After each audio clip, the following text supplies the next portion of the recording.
100%, Aoife can consume his own phlogiston to heal them. Nice, putting those medical skills to use.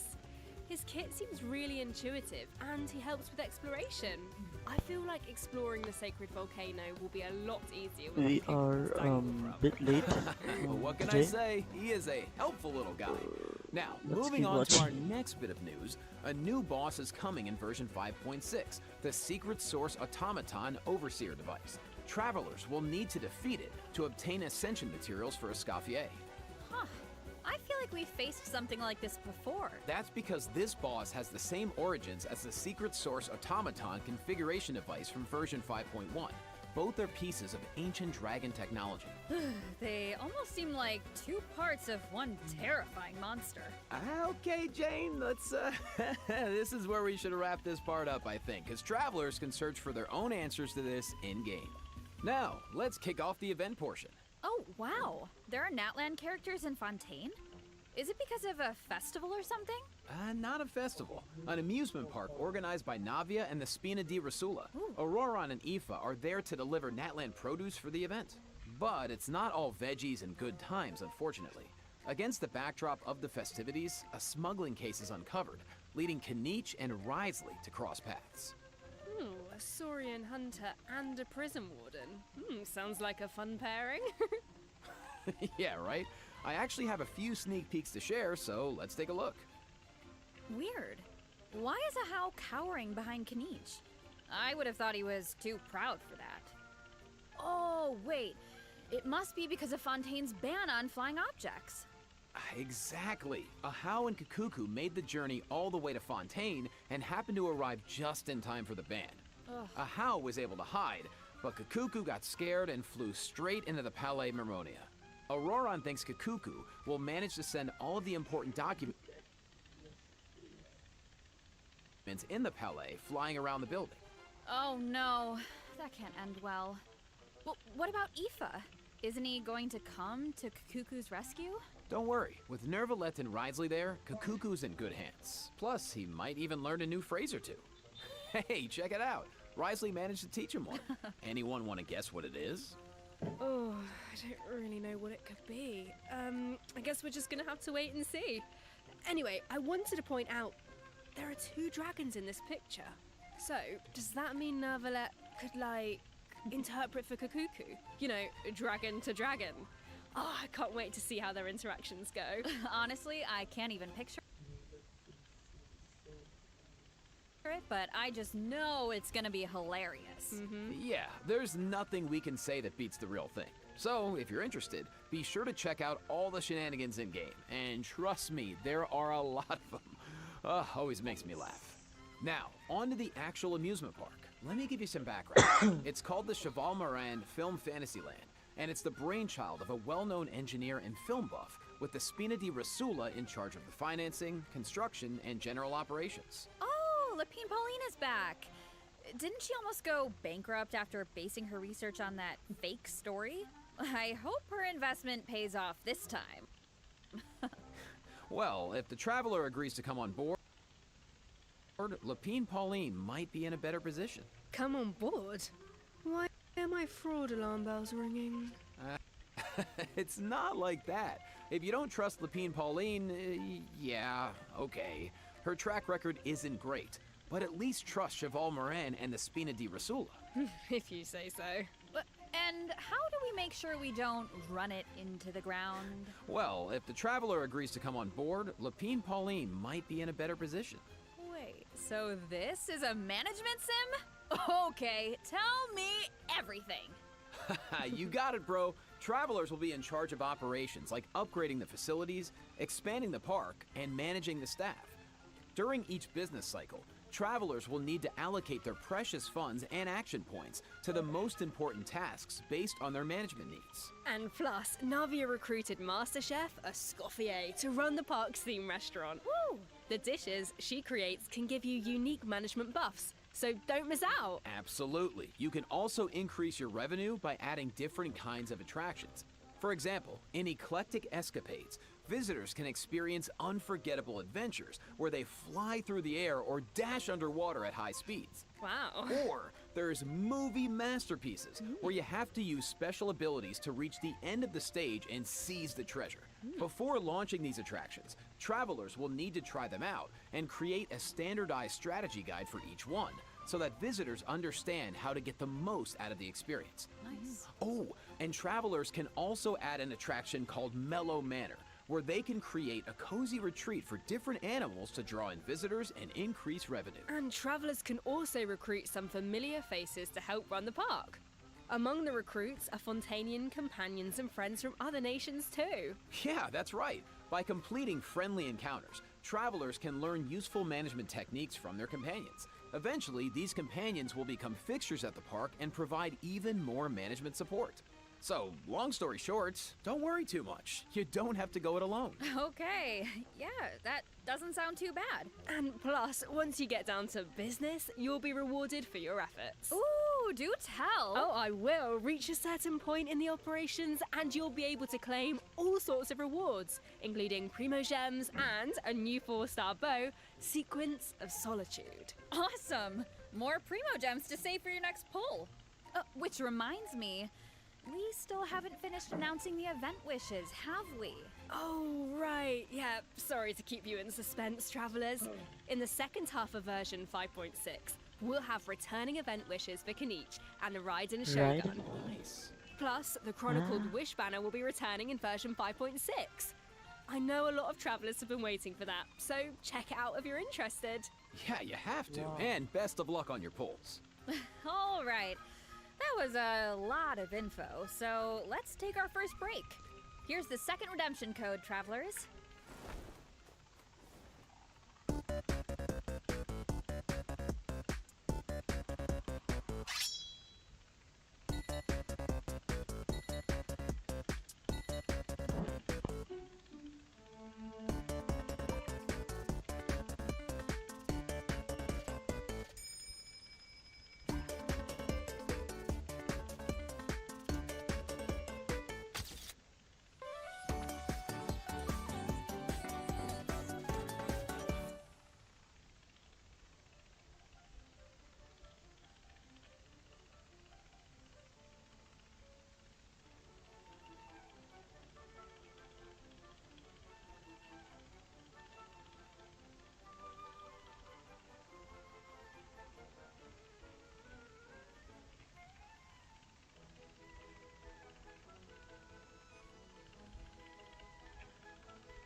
The Windbloom Festival, once a celebration of flowers, now shrouded in unease.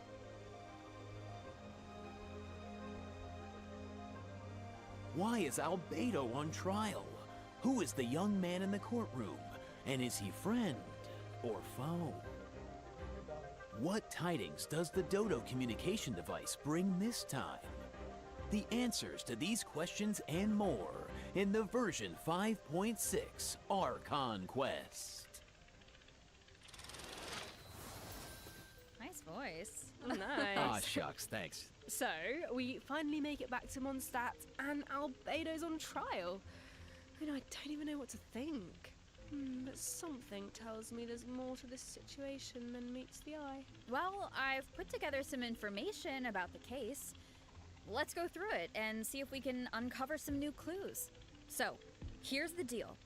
Albedo's been accused of murder and unlawful disposal of human remains, and the case is being tried in secret. The logistics captain of the Knights of Favonius, Hertha, seems to have compelling evidence against Albedo, so the situation is serious.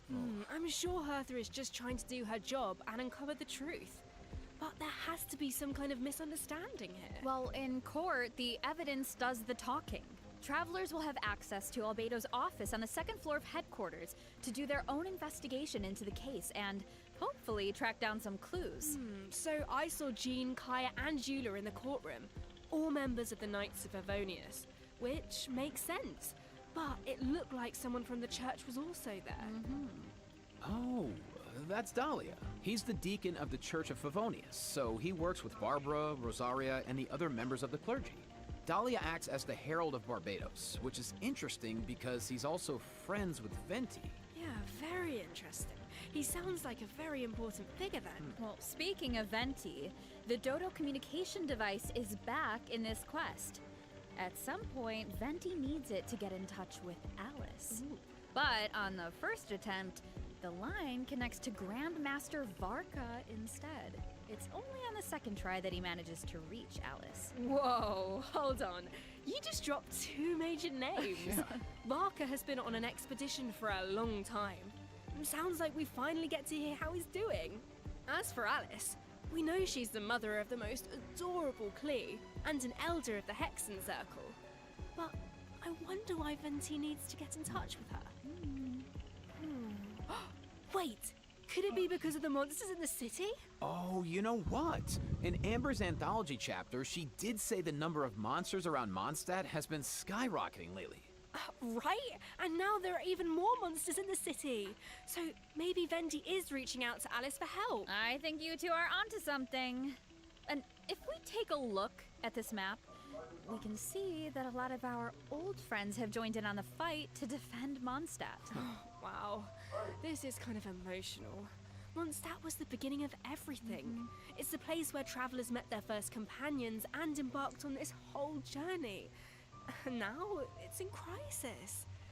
Oh, hopefully travelers can do something to stop it. Oh, they can, but it won't be an easy road. Alice can offer something to help, but travelers will need to pass a trial first and defeat the king and queen on the chessboard.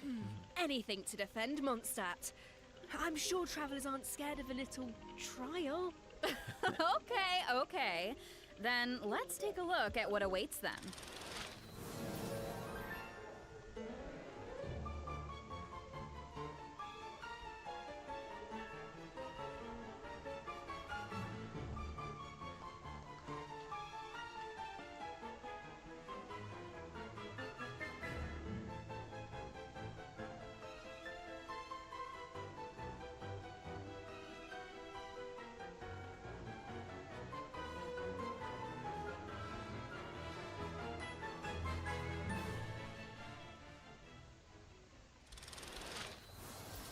Alice will preside over the first phase of the trial. The trial takes place on a chessboard, but the rules of chess don't exactly apply. Look closely and you'll notice some of the pieces on the board can harm the king. Travelers can use that to their advantage to create an opening and dish out damage. But in the second phase, there are no chess pieces to use. Travelers will need to rely on their own strength to emerge victorious. It looks like there's a different Dodoco presiding over the second phase. One wearing a blue hat. Is that a different mage from the Hexen Circle? Ooh, I wonder which one. Well, travelers will have to uncover that for themselves.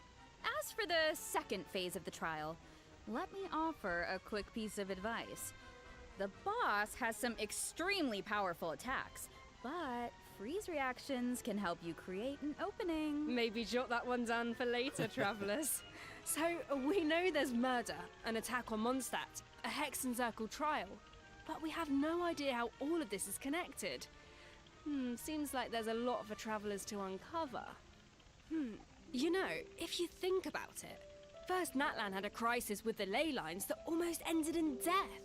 Then, a similar crisis happened in Liyue, and now Mondstadt is in danger. I can't help but wonder if this is all some kind of terrible omen. Yeah, but look on the bright side. It's another chance for answers. Maybe we'll uncover new clues about forces we've encountered before, or what we can expect on the road ahead. Or maybe we'll even get one step closer to the truth of Tevat. Yeah, and then travelers can give us all the answers.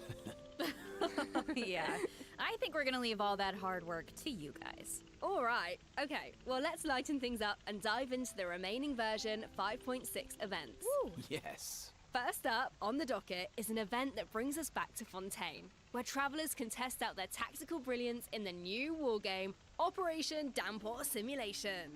Dude, nice. Oh, I know. This wargame comes with all new offensive and defensive gameplay.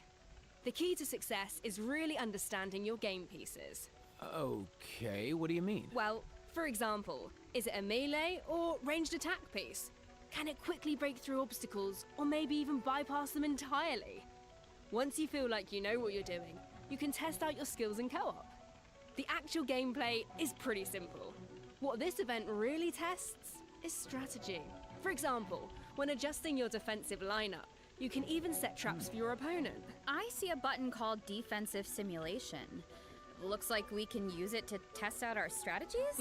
That's right. And once you set the defensive and offensive lineup that works best for you, the battle is ready to begin. Yeah. And while your opponent tries to break through your defenses, your job is to use your chosen offensive lineup to outmaneuver their strategy. The side that breaks the opposing formation first, or makes greater progress within the time limit, wins. Wow. Okay, so it sounds like it all comes down to strategy. All right, so get tactical, It's like a travelers. chess game. Now, if that last event was mostly about brain power, this next one is all about firepower. Let's go. Okay, let's take a look at the gameplay. Think this is a simple battle for coins? Ha, well, think again. Players will have the opportunity to indwell Saurians at certain points.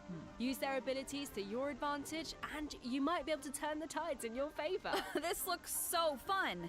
You could just stay in Saurian form the whole time and blast all the other players away. Oh, if only. The Saurian form only lasts so long. But even in human form, you'll have Natlan character skills at your disposal. So the goal is to collect as many coins as possible to secure victory. Nice, bro. So, this next event is called Chronicle of Shifting Stratagems. I'm sure at this point in their journey, travelers have gained their fair share of companions and have tested out their skills in a variety of different situations. But maybe there's a character you want to learn more about, like Escoffier, for example. Let's say you want to test out her potential in different team comps. Then, I highly recommend trying out this event. Chronicle of Shifting Stratagems gives travelers the opportunity to study and test out different team compositions. The event is divided into different levels of Okay, difficulty, this and there is are what I've also been challenge reading. buffs to take advantage of, so make sure to take that into account when forming your teams. Okay. Travelers can also take a look at the challenge record and see how their friends approached each challenge. Could provide some food for thought. Nice. Sounds like the perfect excuse to do some experimentation and think outside the box. Indeed. All right, moving on to some Genius Invocation TCG updates. First, a new card skin will be added to the card shop, so check it out if you're interested. Travelers can also look forward to new character and action cards added to regular mode. Nice. More food for the card sharks. There are also some major updates to automatic artistry. Oh, so in addition to the character and action card updates, the elemental reaction effects are different. Yeah, and during the match, there's now a card refresh option as well as mechanisms for character enhancement and replacement, so the gameplay should be even more engaging. Travelers might even be able to come up with some new strategies and surprise their opponents with unexpected moves. That's right, and finally, the Ley Line Overflow event is returning in version 5.6, so don't miss out. We won't, and let's take our last break. When we return, we'll talk system optimizations and a cool collab. See you on the other side, travelers. Bye.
Welcome back, travelers! Welcome back. Welcome. Let's jump right into system optimizations. Some travelers provided feedback that the brilliant blessing enhancement process in the Imaginarium Theatre was a bit confusing, which made it difficult to level up strategically and optimize character turn order. So, in the version 5.6 update, the dev team has made the brilliant blessing details page a lot more intuitive, which should make it easier for travelers to make strategic level up decisions. Nice. Yeah, and in addition, rewards will be available for completing the star challenges in the new season of the Imaginarium Theater that begins on June 1st. You know what would be nice? A restart button after the final act. As it stands right now, finishing the final act takes you directly to the credits, right? What if you just missed that last star challenge? That would be such a bummer. Yeah, the dev team has received that feedback as well, so a restart button is also being added to the new update.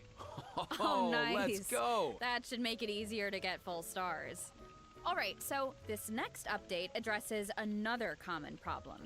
Travelers have probably noticed that when you go to raise a character's skills, the skill descriptions can be pretty long and dense. Yeah, I mean, it's understandable. It's important for travelers to have all the details. But it's also easy to get bogged down in the weeds, so this is something the dev team has been working on. Starting in version 5.6, the descriptions on the talent and constellation pages for new characters will be optimized to be more concise, so it's easier for travelers to grasp the core information.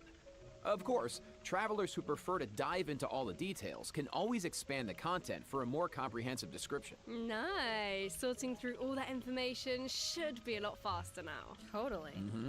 Our next optimization is for the treasure compass. Travelers provided feedback that while attempting to complete Natlan's warrior challenges, it was difficult to locate where to pick up the quests. So, after the version 5.6 update, the treasure compass can now track those locations. Woo! Yeah, they can. Warrior challenges are important because that's how you get obsidian fragments, which you can use to unlock tribal secret spaces, right? It would be nice if the treasure compass could track those too. It can! And once your exploration progress is high enough, the treasure compass will be able to pinpoint the location of tribal secret spaces as well. Similarly, at a high enough exploration progress, more chests from various nations can also be located using the treasure compass. Oh, nice. That should really help travelers that are stuck at 99% exploration progress. Map pins have also been optimized. Starting in version 5.6, travelers can now delete custom pins in batches. Ooh, that should make it a lot easier to start fresh if you're someone who really likes to go ham with the markers. Definitely. Well, that wraps up our system optimizations. So now it's time for some out-of-game news. That's right. First, we have some exciting collaboration news to share. Genshin Impact is partnering with the global beauty brand Charlotte Tilbury to launch 2 limited edition sets. Wow. So, let's watch the preview trailer for the collaboration. Collab with some other games, man. What is this? What is this? I don't like this. I don't like this. What are we for here? We're for doing makeup with it.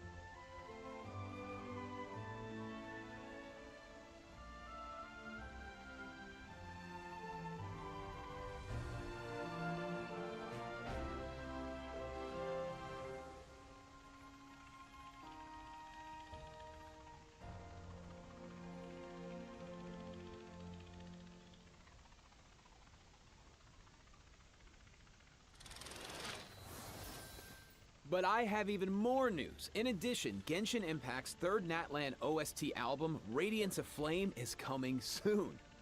Yeah, the album contains various tracks composed by the Hoyo Mix team for the Collective of Plenty and other regions. So stay tuned for the drop. Awesome. Oh, it's gonna be amazing. The music's gonna be so cool. So You know it. beautiful. Wow. Okay, let me check my scroll here. Yeah, that's all the information I have about version 5.6. Yeah, me too. What about you, Jane? I am just so excited to uncover more about the Albedo trial mystery and to defeat the new boss on the chessboard. And I can't wait for you all to meet Escoffier. It's been so much fun working on her, and I just think you're gonna love her. And to follow that up, Aoife is finally playable, and of course he's gonna have Kukuku right by his side, but the mini games are always so fun and creative. Absolutely. Just can't wait. Well, that's it for the version 5.6 special program. A new adventure awaits. I hope it brings with it new friendships, new answers, and a whole lot of fun. Well, and I with don't that, care about all anything. there's left I to just say is, want my 300 see you in Game Primogems. Travelers. Bye. Bye. Bye. See ya.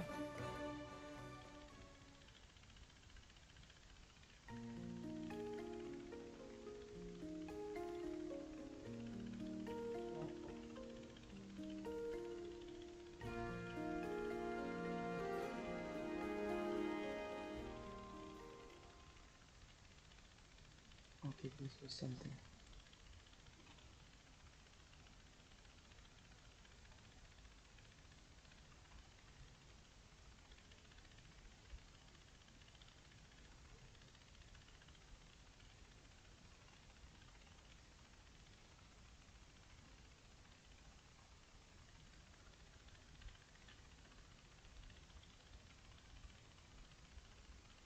Let him do it.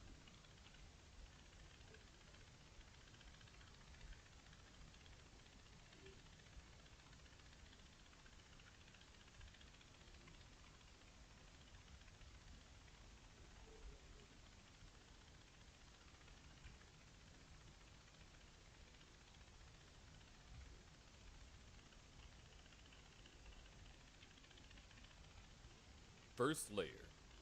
The first layer, also known as the edge of the abyss, sits 1,350 meters below the surface. It's basically the shallow end